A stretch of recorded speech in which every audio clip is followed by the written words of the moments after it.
Everyone, today we have as our guest Srimati Shama Bhate. Welcome, ma'am. She's a renowned veteran Kathak artist. She has been working in this field for over than 30 years, and she's the founder and director of Nadru Kathak Academy. Uh, Ma'am, I would like to start the interview with the very first question. At what age did you start learning Kathak? Namaskar. I started very early. I think I must have been 7. My parents were in Kolhapur then, and then they sent me to a dance school, but the teacher wasn't a dancer. So why I am saying this, just for you to know that those were the times when you didn't have to go to a dancer to learn dance. You could just go and learn dance from anybody, like tabla player, like a musician. So I started early when I was about 7.5, but my father was transferred to Pune then.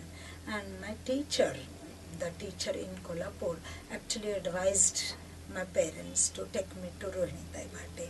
And since then I've been learning from her until she was there, until she passed away 4 years ago. So I was extremely lucky in getting at the right place when I was still young. Like you said just now, you have received the valuable guidance of Pandit Rohini Bhate. So, how was the experience and what was her role in your life as well as your career? As I said before, I came to Rohiniji when I was very young, just 7.5. And Rohini Bhate, if you remember or if you know, was a very, very beautiful looking lady, very dignified and very attractive. So she had her charisma. And we all of us, young girls, were in awe of her. And the main reason why I think I wanted to dance was I wanted to be with Rohiniji first.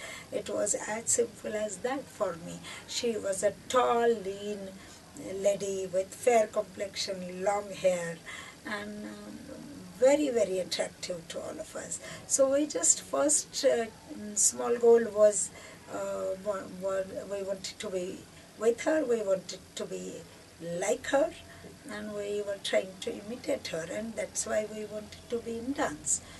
But of course, slowly, as one grew up, as one learned dancing, more and more dancing, one realized the importance of her. She wasn't just a beautiful looking woman, but she was a very, very learned, very knowledgeable, and a very sensitive artist. And that was the important thing for me, and that's why slowly in my mind I decided that this was to be my career. And she was like my inspiration, she was my mentor, my guide, everything. And then when I decided that I wanted to be a dancer, then came the apprehension, because all that time, otherwise it was nice that you could go to the dance class, learn for twice a week, or even spend more time, but there wasn't any real responsibility. But afterwards, when the thought came that one wanted to be a dancer, it was one realized that it was a serious business. It wasn't as if you could just learn for some time, twice, thrice a week, and could be a dancer. There was a lot more to it than one thought it was. And again, Rohiniji was the ideal person, a role model, and one followed in her footsteps for a long time and just continued with the career. When you decided that you wanted to pursue dance as a career option, what was the reaction of your parents? Were they supportive or they were not very happy with your decision? My parents, I think, were fond of dancing. That's why they even asked my teacher in Kolhapur, and they straight brought me to Rohiniji, the correct person. Of course, there is a luck factor as well, that I went straight to Rohinitai. But when it came to taking up dance as my career, then came the phase of a lot of resistance, lot of arguments, and lot of fights as well, because I wanted to be a dancer, but I really didn't know what it was. By that I mean I knew that I wanted to learn a lot. I knew that dance did not have any boundaries and I could do it for my life, but I didn't have any idea about how I would sustain myself. And I come from a middle class family, so my parents naturally were worried. They wanted me to earn, at least to sustain myself, to support myself, not just be not just shoot in the dark. So they were worried, and that's why they thought that I was reasonably good in my career. I actually had I actually obtained good marks to get into medical career, and I didn't want to pursue it, and I wanted to be a dancer. So there was a lot of resistance and from especially my father, also my mother, but my father really was against it. He thought that he he was really worried and he had his apprehensions. But then when I pursued, and when my parents realized that I was really very deep into it, they really supported me in all my life. My mother, my parents, my sister, everybody has been a great support to me whenever I needed that, until today. So no real complaints. 30 years back, when you decided to take up dance as a career, you had to face a lot of resistance from your parents. Do you think that the picture had changed over time and today the parents are more supportive, or the picture is the same and nothing has changed? This, I think, quite a tricky question because some things have changed. Of course, 30 years is a long time, but when the children come to me to learn, the picture is totally different. They are supportive. They want. Because of the television or so many media exposure, they want the children to come onto the stage, to get onto the screen and this and that. And that's why they are very supportive. They are ready to spend money. They are ready to spend time and energy for the children. But when it comes to taking up dance as a career, then comes the apprehension once again, because dance demands a lot of energy, lot of time from the person who wants to take this up as a career. And parents normally would want, again, the same actually point. They would want the child to get into the career which can fetch them a lot of not a lot but sustainable amount of money. And as you can, everybody knows, because of that today's lifestyle, one needs more money than one needed when I decided to take this up as a career. And in some other professions like medicines or architecture or lawyers, they really get good amount of money. Classical dance doesn't give you, it expects, demands a lot more hard work and gives you little less in return. So I understand in a way the apprehension of the parents. But I just have one more thing to say about this, that this profession brings a lot of happiness at every point of your life, and that compensates for all other points. And that's why I would say that if somebody wants to pursue this as a career, the person should, because at the end of the day, what matters is the happiness. And can you tell us about the various dance forms? Actually, I'm really proud to say that India is perhaps the only country which has 8 classical dance forms. And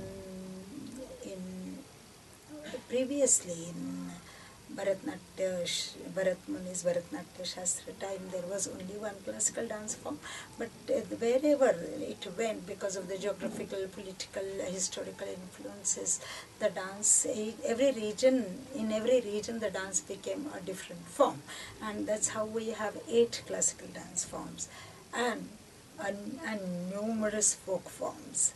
On top of it, we now, because of the globalization, we have Western dance forms as well. But I would like to tell you more only about the classical dance forms of India. There is Bharatnatyam, which is originated in the south, Tanjore or Tamil Nadu. There is Kathak. I belong to a Kathak dance form, which is from Uttar Pradesh, Lucknow, and Jaipur, Rajasthan. Then there is Kathakali, which is from Kerala, Manipuri, which is from Assam. Then there is Odissi, which is from Orissa, Kuchipudi, which is from Andhra, Mohiniyattam from Kerala. So there are so many dance forms and they have their own characteristics. There are certain similarities, like they all have nritta and nritya, that means pure dance or abstract dance and expressional dance. They all have tell about mythological stories from Ramayana and Mahabharata. They all have their typical characteristic music system and rhythm system, and they all are used to be religious in character because they all originated in the temples and they have that religious background. So there are very many rituals which are shown in the dance styles, and they use a lot of symbolism like mudras, or there is a codified text about how to use your palms, how to use your neck, how to use your eyes, how to use your feet, how to stand, and all that, which is a codified text from Bharatnatyam Shastra or Abhinay Darpan. Ma'am, do you think that the other art forms like music or acting, they play a major role in dance? I definitely would say that, because dance is a composite medium of expression. When you dance, Indian dance is very, very closely related with music. So a dancer, to become a good dancer, you ought to know music really, really well. Then of course comes the literature. You have to know the literature very well, because your stories or your or the emotional expression, emotional depth comes from literature. Then of course there is a role of visual arts as well, because dance is to do with the visual, so you have to understand painting and sculpture as well. You have to study that as well.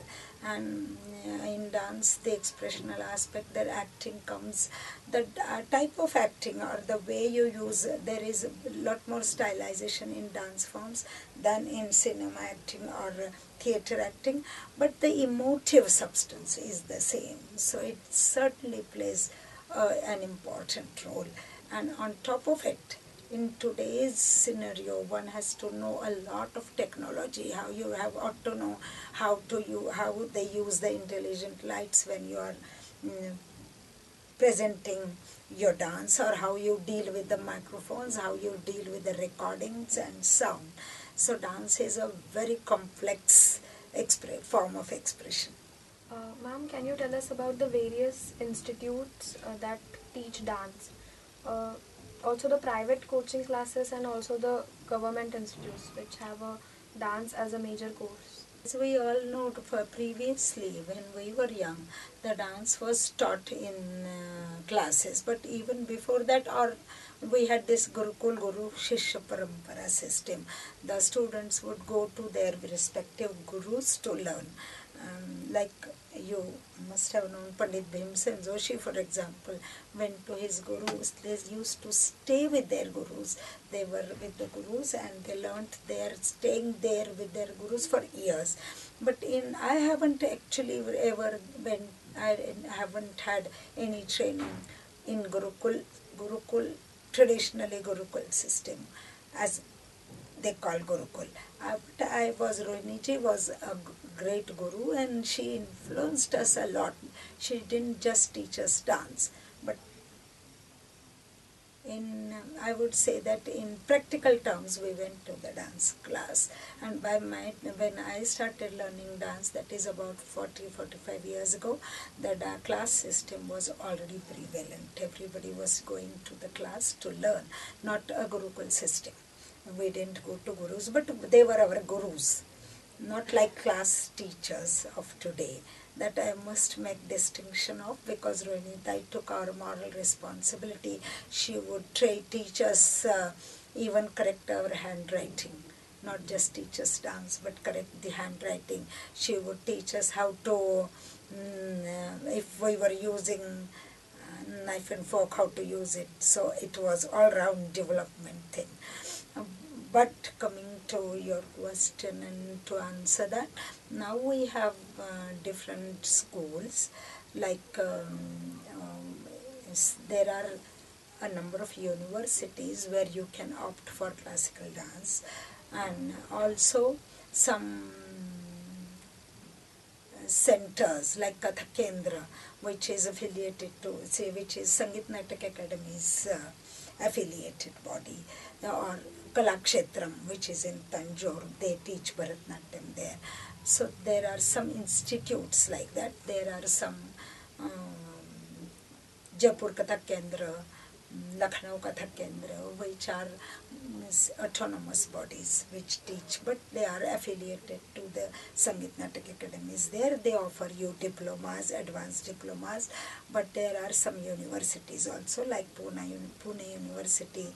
You can go and finish your graduation in performing art, and also post-graduation in performing art. There is Khairagad University, there is BHU, Banaras Hindu University, there is Khairagad University. There are number of universities where you can go and do your post-graduation, also your PhD if you wanted. Mumbai University is there, where Nalanda College is their dance department, where it started in 1972, so you can learn, you take a degree in Bharatanatyam, Mohiniyattam and Odissi. Recently they are teaching Kathak as well since last 6 years. Kathak department has started. I go there to teach once in a fortnight. Ma'am, what are the various career avenues in dance apart from performing art? Dance, I believe, is basically a performing art, and all the children want to learn dance because they like to dance. Nobody actually starts learning dance because one likes to read about dance. They all want to dance. But as you know, everybody cannot be a performer.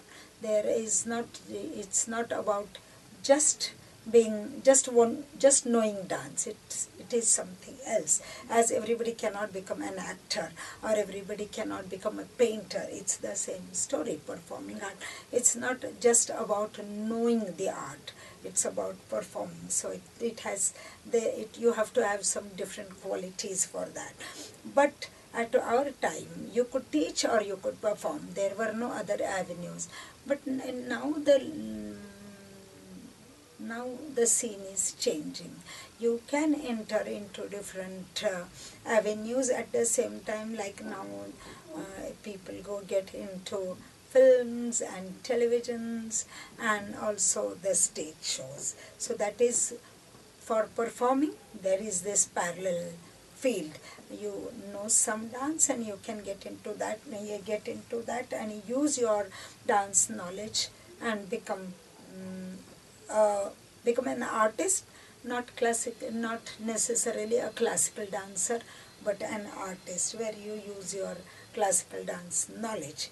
Then you can get into video recording, audio recording. You can get into costume designing, because more and more people need and makeup, of course. And when we started our career, the consciousness wasn't to a degree. We just used good clothes, and then stage setup was very simple. Now as you all know, people are very, very, very particular about the setup, about the way the person dresses up, the way person looks, and it adds to the beauty and the impact of the dance. So that is one aspect. Then you have people are becoming academicians, people are becoming dance scholars who could learn about the academic side and become very good critics and write and evaluate dance performances or different dance productions. So the scene is definitely changing, a little slowly, but definitely changing. Today, there is a lot of influence of films and television on the youth. So, if one wants to pursue a career in these media, then how can dance be useful with that? Yes, I quite agree that there is a lot of television and film influence on the youth, not just youth, but everybody actually. And I would say that dance, if somebody wants to get into films or into serials, dance would definitely be an asset. If you remember our yesteryear heroines like Vijay or Wahida Rehman, they were top class dancers. So dance definitely helps because it's about the body coordination, it's about personality building, it's about being graceful, it's about being very confident. So all those virtues come from the training of dance. I believe that. So it does help if a person wants to get into films. It does. And nowadays, if you see films, everybody is dancing. So it has become a necessity, in fact, to know the beat, to be able to move according to the beat and dance. Not again, I'm not using a word classical dance. I'm using a word dance. That means you ought to be able to move and dance according to the beat. That's what is the necessity of today. I quite agree. And choreography, if you ask me, choreography, what classical dancers, what we do on the stage is totally different from what you see in the movies, especially now. At one time when the technology wasn't so advanced, it probably was a little different. Like if you see it in the films like Madhumati, a lot of folk dancing is used, or in Ganga Jamuna again a lot of folk dancing is used, or Mughal Azam or Pakiza where classical dance is used. The dance you see is more or less what you see today on the stage. It looks like a classical dance on the stage watched through camera. But today this whole scene is different. The advanced technology has made this a different ball game. People, if you look at the dance through a lens and through various angles, the dance looks totally different because it's the speed, it's to do with the angles, it's to do with the speed, it's to do with the close-ups, it's to do with the space, the way it's not just the movement of the dancer but the movement of the camera as well. So it is a totally different thing, and I feel that if you want to, of course you have to have the knowledge of classical dance and all dance forms if you want to get into the film choreography, but you have to know the camera very well for the film choreography. So it's double barrel gun, kind of double barrel gun. Thank you. Ma'am, what message would you give to the youth or the children who are willing to go for dance and they are learning dance and they are willing to explore this field of dance? As I said in the beginning as well, dance is I'm talking about classical dance. Dance gives you a lot of happiness at every point of when you're learning, when you are a little, you have learnt a little and you're a little proficient, and then you're accomplished at every stage because it's a very creative field.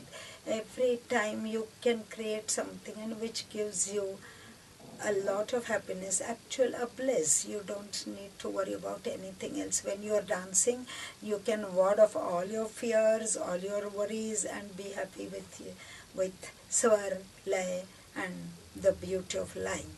So that's what dance gives you. So I would say that classical, at the end of the day, for me, it is very important to be able to do what you love in your life, not just do something which will give you some material possessions, but what you really like to do, what you love to do, because I always feel that your work and your passion, if it is the same, then you are singularly lucky. You are the person who would always be happy, you who always would do things with a lot of enthusiasm. Then the next thing I would want to say is dance. There are many other advantages, like dance keeps you very fit because it's a physical, especially with for the young children. I would say that it keeps you fit. Dance helps you concentrate more. Dance helps you in memory. Dance helps you in body coordination. So why not? One should go ahead and do classical dance, and it will give you a lot of joy and happiness in life. I really want to thank you that you have come here and you presented us with such tremendous information and an outlook into this field of dance, and you provided us with so many perspectives to look at dance. So I really want to thank you from the bottom of my heart. Namaskar. Thank you.